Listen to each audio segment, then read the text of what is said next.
ಕನ್ನಡ ವಾಹಿನಿಗೆ ಸ್ವಾಗತ. ಬೆಂಗಳೂರಲ್ಲಿ ನಡೆದ ಉತ್ತರ ಕರ್ನಾಟಕದ ಭಾಗದ ಬಾಗಲಕೋಟೆ ಜಿಲ್ಲಾ ಶಾಸಕರ ಸಭೆಯನ್ನ ನಡೆಸಿದ ಸಿಎಂ ಸಿದ್ದರಾಮಯ್ಯ ಬಾಗಲಕೋಟೆ ಜಿಲ್ಲೆಯ ಬದಾಮಿ ಮತಕ್ಷೇತ್ರದಲ್ಲಿ ಕೈಗೊಳ್ಳಬೇಕಾಗಿರುವ ವಿವಿಧ ಅಭಿವೃದ್ಧಿ ಕಾಮಗಾರಿಗಳ ಪಟ್ಟಿಯನ್ನ ಮತ್ತು ಅವಶ್ಯಕವಾಗಿ ಬೇಕಾಗುವ 50 ಕೋಟಿ ರೂಪಾಯಿ ಅನುದಾನದ ಬೇಡಿಕೆಯನ್ನ ಬದಾಮಿ ಮತಕ್ಷೇತ್ರದ ಶಾಸಕ ಭೀಮಸೇನ ಚಿಮ್ಮನಕಟ್ಟಿ ಅವರು ಸಿಎಂ ಸಿದ್ದರಾಮಯ್ಯ ಅವರಿಗೆ ಮನವಿ ಸಲ್ಲಿಸಿದರು.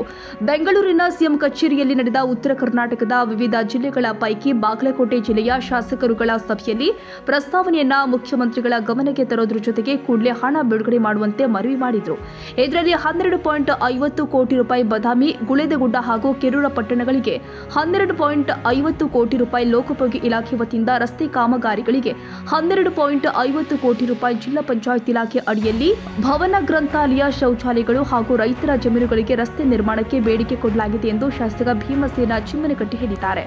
ಉಳಿದ 12.50 ಕೋಟಿ ರೂಪಾಯಿ ಶಾಸಕರ ಪ್ರದೇಶಾಭಿವೃದ್ಧಿ ನಿಧಿಯಾಗಿದ್ದು ಅದರಲ್ಲಿ ಕ್ಷೇತ್ರದ ವಿವಿಧ ಗ್ರಾಮಗಳ ಸಾರ್ವಜನಿಕ ಅವಶ್ಯಕತೆಗಳನ್ನು ಒದಗಿಸುವ ಕಾಮಗಾರಿಯನ್ನು ಹಾಕಿಕೊಳ್ಳಲಾಗಿದ್ದು ಸಿಎಂ ಸಿದ್ದರಾಮಯ್ಯ ಅವರು ಒಟ್ಟು 50 ಕೋಟಿ ಅನುದಾನ ನೀಡುವ ಭರವಸೆ ಕೊಟ್ಟಿದ್ದಾರೆ ಎಂದು ಶಾಸಕ ಚಿಮ್ಮನಕಟ್ಟಿ ಹೇಳಿದ್ದಾರೆ. ಈ ಸಂದರ್ಭದಲ್ಲಿ ಜಿಲ್ಲಾ ಉಸ್ತುವಾರಿ ಸಚಿವ ಆರ್.ಬಿ. ತಿಮ್ಮಾಪುರ್, ಎಚ್.ವೈ. ಮೇಟಿ, ಜೆ.ಟಿ. ಪಾಟೀಲ್, ವಿಜಯಾನಂದ ಕಾಸಪ್ಪನವರ್ ಮತ್ತಿತರರು ಹಾಜರಿದ್ದರು.